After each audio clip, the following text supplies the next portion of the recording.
आज या कल रात में एक बहुत अहम खबर पूरे इंटरनेशनल मीडिया के कम से कम 16 मीडिया ऑर्गेनाइजेशंस ने ब्रेक करी, जिसमें 2 हिंदुस्तान के भी थे, द वायर और फ्रंटलाइन, और वॉशिंगटन पोस्ट, गार्जियन, ले मोंड, ये सारे ऑर्गेनाइजेशंस थे जिन्होंने एक कोऑर्डिनेटेड स्टोरी करी कि एक इजराइल में एक कंपनी है जिसका नाम है NSO, जो कि एक सॉफ्टवेयर बनाती है पेगासस, और वो सॉफ्टवेयर वो अलग अलग विदेशी सरकारों को बेचती है, जो सॉफ्टवेयर से आप किसी का भी फोन, जो स्मार्टफोन है, उसको हैक कर सकते हैं और उनके फोन में जो कुछ भी डेटा है वो आपको मिल सकता है। यानी कि फोन में आपकी किससे बात हो रही है वो आप बात सुन सकते हैं, फोन में आप जो ईमेल कर रहे हैं, फोन के जरिए जो आप ईमेल कर रहे हैं वो सारी ईमेल वो लोग पढ़ सकते हैं, व्हाट्सएप मैसेजेस भेज रहे हैं वो पढ़ सकते हैं, और उससे भी अहम बात यह है कि आपका कैमरे, आपके फोन का कैमरा और माइक्रोफोन दोनों को वो सॉफ्टवेयर जब चाहे ऑन कर सकता है, जब चाहे ऑफ कर सकता है। यानी कि आप किसी से अगर बैठ के भी बात कर रहे हैं तो अगर उसमें माइक्रोफोन ऑन हो गया या कैमरा ऑन हो गया तो वो लोग देख सकते हैं कि आप क्या कर रहे हैं, क्या बात कर रहे हैं, चाहे आप बैठे बैठे बात कर रहे हैं। और ये जो स्टोरी आई है इसमें ये निकल कर आया है कि NSO कंपनी के किसी विसल ब्लोअर ने उस कंपनी के पास जो रिकॉर्ड रहता है, क्योंकि जिस तरह से ये काम करता है वो ये है कि विदेशी सरकारें इस NSO कंपनी को कांटेक्ट करती हैं और $8 मिलियन यानी कि करीब 60 करोड़ रुपए वो देती हैं करीब 50 लोगों का फोन हैक करने के लिए,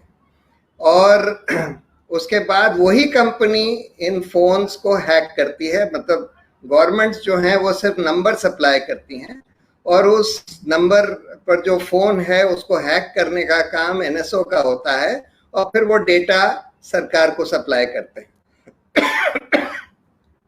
जो उसमें से, या वो सरकारें कर सकती हैं लेकिन उसका कंट्रोल NSO के पास रहता है।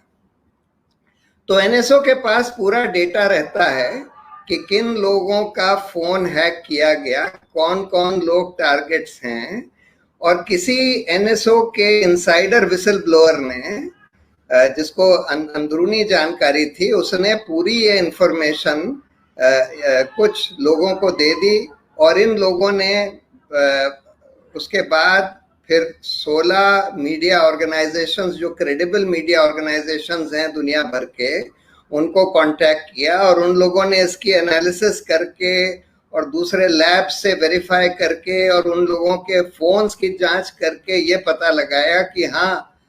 एक्चुअली वो सॉफ्टवेयर यानी पेगासस सॉफ्टवेयर के थ्रू उन फोन्स को हैक किया गया। अब इसमें हिंदुस्तान के कहा जा रहा है कि 3000, अभी सारे नाम बाहर नहीं आए हैं, लेकिन ये कहा जा रहा है कि हिंदुस्तान के करीब 3000 नाम हैं, और करीब 20 नाम अभी तक बाहर आए हैं। उसमें कई इंडिपेंडेंट जर्नलिस्ट के आए हैं,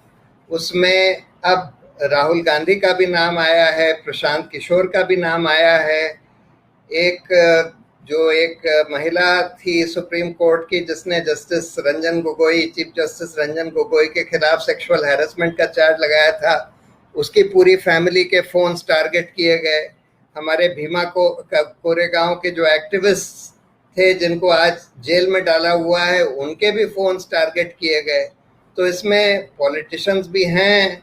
इसमें ये जर्नलिस्ट भी हैं, इसमें एक्टिविस्ट भी हैं, इसमें पार्लियामेंटेरियंस भी हैं, इसमें यह भी कहा जा रहा है कि मोदी सरकार के ही कुछ मिनिस्टर्स भी हैं, कम से कम 2 मिनिस्टर्स, और कम से कम एक सुप्रीम कोर्ट के उस समय जो सिटिंग जज थे वो भी हैं। तो इससे एक बहुत बड़ा इशू खड़ा हुआ है कि हमारी सरकार, क्योंकि ये पेगासस ये कहता है कि हम ये सॉफ्टवेयर सिर्फ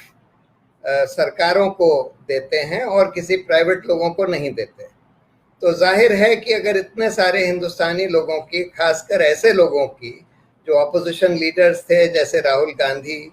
जो कि ऑपोजिशन के पॉलिटिकल स्ट्रेटेजिस्ट थे जैसे प्रशांत किशोर, जो कि इंडिपेंडेंट जर्नलिस्ट थे जो मोदी सरकार को एक्सपोज कर रहे थे जैसे रोहिणी सिंह, स्वाति चतुर्वेदी, सिद्धार्थ वरदराजन, M.K. वेणु, वायर के, या और कुछ थोड़े इंडिपेंडेंट जर्नलिस्ट, या जो लोग ह्यूमन राइट्स एक्टिविस्ट थे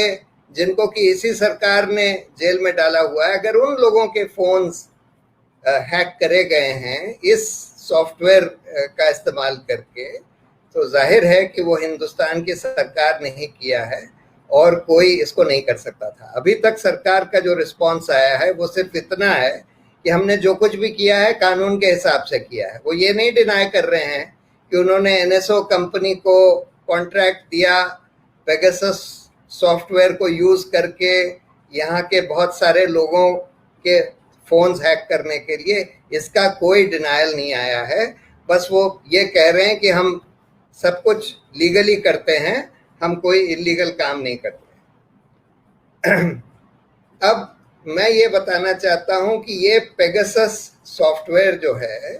और ये NSO कंपनी सिर्फ एक कंपनी है जो इस तरह के काम करती है, जो इस तरह के सॉफ्टवेयर बनाती है, या इस तरह का ये एक सॉफ्टवेयर है।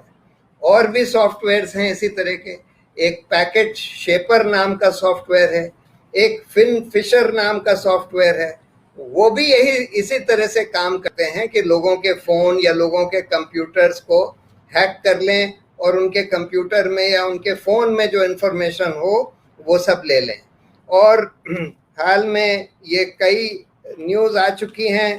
कि पैकेट शेपर के बारे में भी आ चुकी है, फिन फिशर के बारे में भी आ चुकी है, और सबके बारे में ये आया है कि कई सरकारें इन सॉफ्टवेयर का इस्तेमाल कर रही हैं। एक रिपोर्ट अभी दी गई है, एक बहुत अहम रिपोर्ट सिटीजन्स लैब की, जो कि एक बहुत मशहूर इस तरह का लैब है जो कि इसकी एनालिसिस करता है साइबर स्नूपिंग की। उन्होंने एक रिपोर्ट दी जिसका नाम है for their eyes only the commercialisation of digital spying, जिसमें उन्होंने ये लिखा है कि FinFisher is a line of remote intrusion and surveillance software developed by Munich-based Gamma International. Products are marketed and sold exclusively to law enforcement and intelligence agencies by UK-based Gamma Group. Though touted as lawful interception suite for monitoring criminals, FinFisher has gained notoriety because it has been used in targeted attacks against human rights campaigners and opposition activities with questionable in countries with questionable human rights records. और उनकी summary of key findings में उन्होंने बोला है, we have found command and control servers for FinSpy backdoors, part of Gamma International's FinFisher remote monitoring solution in a total of 25 countries, और जिसमें हिंदुस्तान भी है, United Arab Emirates, United kingdom, United states भी है, मलेशिया, मेक्सिको, मंगोलिया, नेदरलैंड, कटार, Siberia, ये सब हैं। उसके बाद इकोनॉमिक टाइम्स में खबर छपी थी 2015 में, जिसमें लिखा था why Indian intelligence uses small companies like Sunwork consultants for spying technology, और उसमें ये लिखा था but in a series of mails to Italian spyware firm Hacking Team the company that is ये Sunworks negotiated for high-end surveillance equipment that it said it was buying for RAW, Research and Analysis Wing, India's intelligence agency.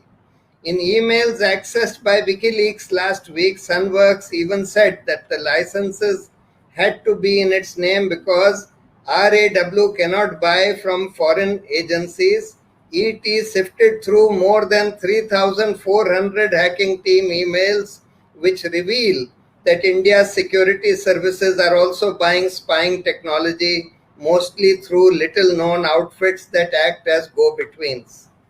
तो तरह तरह के softwares और तरह तरह की companies का इस्तेमाल हिंदुस्तान की सरकार कर रही है लोगों की स्नूपिंग करने के लिए, लोगों के कंप्यूटर्स और फोन को हैक करने के लिए और लोगों का पर्सनल इंफॉर्मेशन और पर्सनल डेटा निकालने के लिए। इसके अलावा हम लोगों ने हमारे centre for public interest litigation और SFLC एक ऑर्गेनाइजेशन है जो इसी पर काम करता है, हम लोगों ने एक पिटिशन करीब साल भर पहले दिल्ली हाई कोर्ट में फाइल करी थी, जिसमें हमने बताया था कि हिंदुस्तान सरकार ने 3 सिस्टम्स बनाए हैं जनरल जो नागरिक हैं सबका तरह तरह की इंफॉर्मेशन इकट्ठा करने के लिए। जैसे एक कॉम्प्रिहेंसिव मॉनिटरिंग सिस्टम है, एक नेट ग्रिड है, एक दूसरा है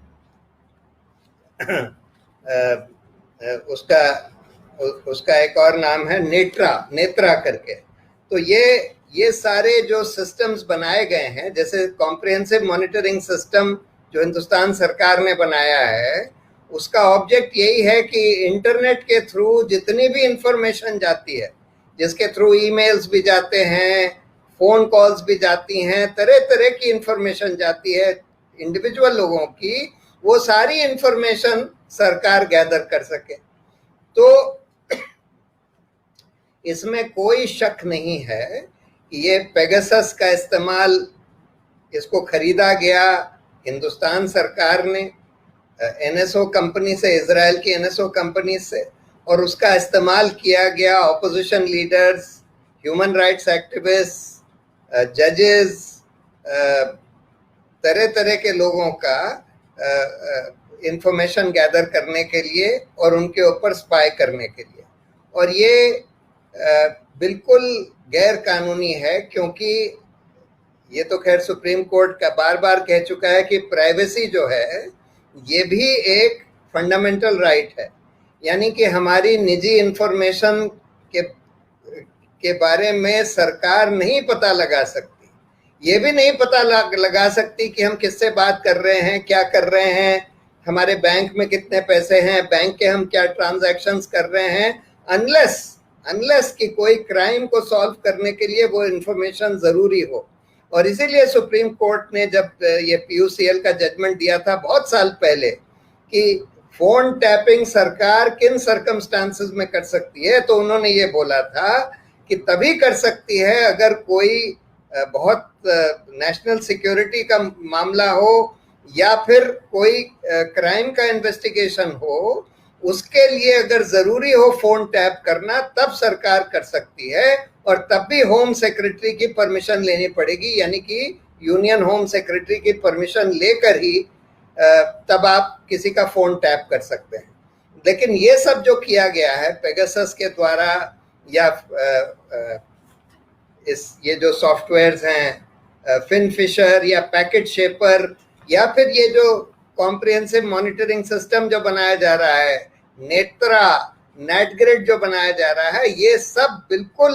गैर कानूनी है, सुप्रीम कोर्ट के ऑर्डर के भी खिलाफ हैं, सुप्रीम कोर्ट के जजमेंट के खिलाफ हैं, हम लोगों का जो निजता का अधिकार है उसके खिलाफ है। और ये भी सामने आया है, जब हम लोगों ने ये पिटिशन फाइल करी और रिसर्च किया तो ये पता लगा, RTI के रिप्लाई में सरकार ने बोला कि हर महीने 9,000 एप्लीकेशंस पर करीब करीब परमिशन होम सेक्रेटरी देता है, यानी कि 9,000 फोन्स को टैप करने की। होम सेक्रेटरी तो एक महीने में 9,000 एप्लीकेशंस देख ही नहीं सकता, इसके मतलब 300 एप्लीकेशन रोज देख रहा है या 400 एप्लीकेशंस रोज देख रहा है, तो ये तो फिजिकली इम्पॉसिबल है होम सेक्रेटरी के लिए। इसके मतलब ये सब परमिशंस ऐसे ही रूटीनली दी जा रही हैं, बगैर ये देखे कि क्या ये इस आदमी का फोन टैप करना जरूरी है कोई नेशनल सिक्योरिटी के मुद्दे के लिए या फिर कोई क्राइम के इन्वेस्टिगेशन के लिए। और इसके बारे में जब जस्टिस शाह लॉ कमीशन के चेयरमैन थे तो उन्होंने एक बहुत अहम रिपोर्ट दी थी कि ये सब ऐसा लगता है कि बहुत गलत तरीके से किया जा रहा है। और ये उन्होंने बोला अपनी रिपोर्ट में कि with the initiation of national programmes like UID, NATGRID, CCTNS,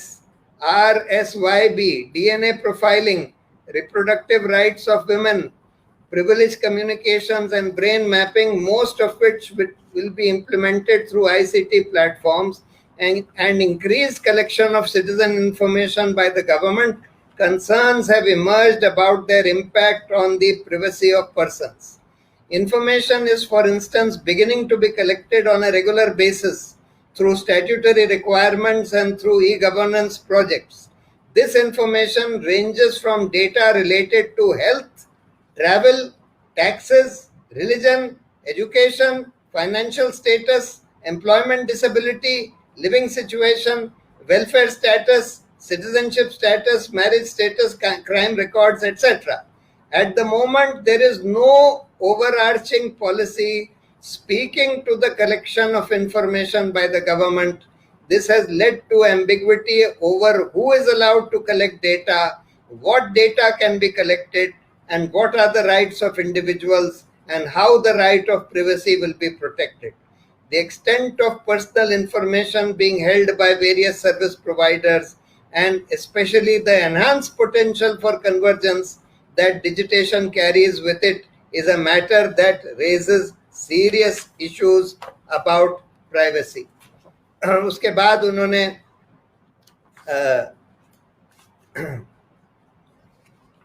ये भी बोला था कि बहुत कुछ उन्होंने इसके बारे में बोला. उसके बाद फिर जस्टिस श्री कृष्णा की रिपोर्ट आई जो कि डेटा प्रिवेसी वाले इश्यूज पर काम कर रहे थे, और उन्होंने अपनी रिपोर्ट में ये बात बोली कि the design of current legal framework in India is responsible for according a wide remit to intelligence and law enforcement agencies. At the same time, it lacks sufficient legal and procedural safeguards to protect individual civil liberties. Much intelligence gathering does not happen under the remit of law. There is little meaningful oversight that is outside the executive, and there is a vacuum in checks and balances to prevent the untrammeled rise of a surveillance society. और justice Shah ने इसके बारे में भी बोला था कि भाई ये जो हर महीने ये लोग 14,000 या 9,000 रिक्वेस्ट्स टैपिंग की जो ये लोग ओके कर रहे हैं, ये तो बिल्कुल बहुत गलत तरीके से हो रहा है. और इन्होंने जस्टिस श्री कृष्णा ने भी अपनी रिपोर्ट में ये बोला कि भाई दूसरी कंट्रीज में, हर कंट्री में इस तरह की स्नूपिंग वगैरह के ऊपर बहुत स्ट्रॉन्ग पार्लियामेंट्री ओवरसाइट होती है. हिंदुस्तान में इसका बिल्कुल भी कोई ओवरसाइट नहीं है और सरकार जो चाहती है कर लेती है. तो ये बहुत बड़ा और बहुत सीरियस इशू हमारे सामने आया है कि क्या इस तरह से, क्योंकि ये सिर्फ प्राइवेसी का मैटर नहीं है, ये लोकतंत्र का सवाल है. अगर सरकार जो है ऑपोजिशन लीडर्स के जो उनकी स्ट्रेटेजी के डिस्कशंस हो रहे हैं वो सब सुन सकती है, उस पर स्पाई कर सकती है. अगर जर्नलिस्ट जो इंफॉर्मेशन गैदर कर रहे हैं और जो विसल ब्लोअर्स हैं जिनके थ्रू उनको इंफॉर्मेशन मिल रही है उनकी बात सुन सकती है, तो फिर तो हमारा पूरा लोकतंत्र ही खतरे में आ जाएगा. इसलिए ये बहुत ही सीरियस और बहुत अहम मुद्दा है. और पेगासस का जो अभी एक्सपोजे आया है वो तो सिर्फ एक टिप ऑफ द आइसबर्ग है. ये तो सिर्फ एक इसकी शुरुआत है, क्योंकि हिंदुस्तान की सरकार तो तरह तरह से लोगों के ऊपर, पॉलिटिशियंस के ऊपर, जजों के ऊपर स्नूप कर रही है. अगर जैसे ये एक जज का आया है कि सिटिंग जज के फोन को हैक किया गया, और ये भी अभी निकल कर आया है कि जस्टिस गोगोई के ऊपर जिस लड़की ने सेक्सुअल हैरेसमेंट का चार्ज लगाया था उसके पूरी फैमिली के फोन टैप कर लिए गए. तो अगर ये सब हुआ तब तो फिर जजों को ब्लैकमेल किया जा सकता है। अशोक लवासा का आया है, जो एक इलेक्शन कमिश्नर जो सरकार के हाँ में हाँ नहीं मिला रहे थे और डिसेंट कर रहे थे, उनका फोन भी हैक कर लिया गया। यानी कि आप हर तरह से लोगों को ब्लैकमेल करने की कोशिश कर रहे हैं। आप